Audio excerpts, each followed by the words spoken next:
Nas, Yes. so I hear that you want to know a little bit more about me. I'm sure the audience wants to know a little bit about me, and if they didn't catch my interview last week, where Marie and Kim interviewed me about being the food editor, what my experience is. Yes. And let's get to it, because it's been an interesting journey, and it's been a fun one of me in the food industry. But what do you want to know? So one of the common questions is, how do you go about starting your own business, and how did you start getting all your social medias and a bunch of supporters to your company? Yeah, so I think everybody works a little bit differently, and there's different strategies to go about it.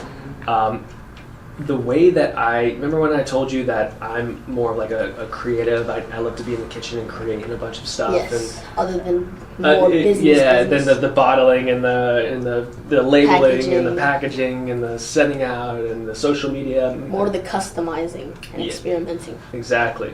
Well, what I like to tell people who are getting started is, because I'm a visual person, is create a logo or create something in which you can build off of.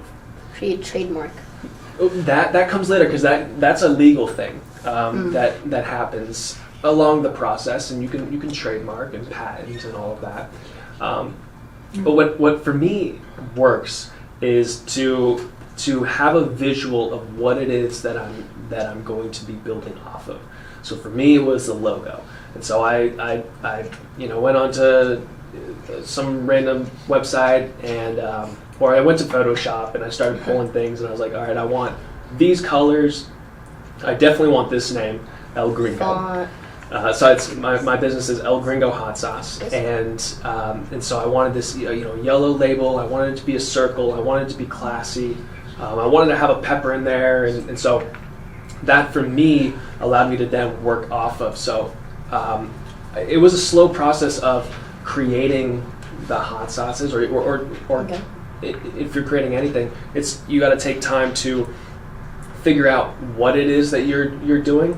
So for and how you're going to do it. And how you're going to do it. So for me, it's food, right? So it takes time to cook in the kitchen, figure out what ingredients go well with what, right? Do I add a little bit of salt? Do I add a little bit of pepper? Okay, and then I bring it to my friend. So I had a friend who went to school at Cordon Bleu, which is a chef school. Okay. Yeah, and it's a pretty big chef school. And so what I did is, because he's a little bit more experienced than me, I didn't go to chef school, and so I would bring my hot sauce to him, and he was like, okay, dang, this is really good. And he's like, how are you cooking the peppers? And I told him, he was like, try this. One thing is like, he's like, try when you put the oil down and you're starting to heat up the pan, put a little salt in there first, so that when you throw the habaneros in, it's not going to sizzle and get everywhere and jump at you. I was like, okay, interesting. And then I had a bunch of different blends, and so I'd bring those blends to him, and figure out what peppers go well with what fruits, and he would tell me, and I would also bring it to friends and family. What are those combinations and mixtures you could add into your meal?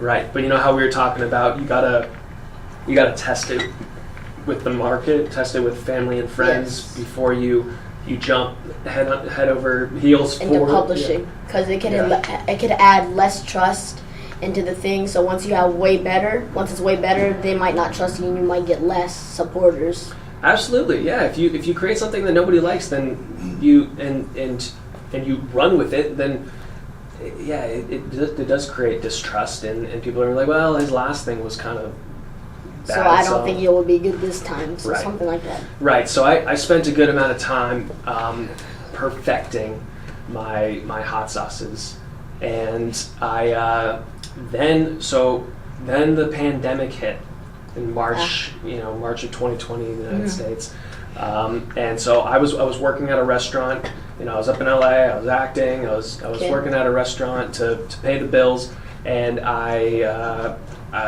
pandemic hit, so I lost my job, and I was like, hey, it's time to get this thing going. So I don't know if that was the right time to get a business But it's going, a really good time having a work-at-home business. Yes. Really good time to make music at home, make your own foods, and a bunch of other things. Yeah. So in business, you always have to pivot.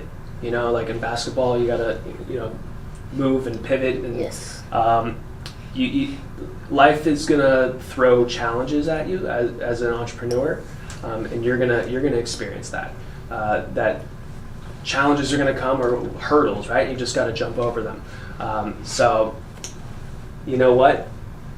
You got this. I know we're gonna have to have you back and talk about your business. Yes. And I'm excited. I'm glad that you were here with me today. You know what? Do you have any words that you want to say to the audience? I have one more question, but Yeah. I'll say to the audience, any supporters and people who want to start a young business like me, just you be you. Don't let anybody tell you can't, and just do you. Okay. All right, everybody. Thank you for watching the show. I'm Liam Watkins, the host of the Fabulous Lifestyle Radio. We will see you next week.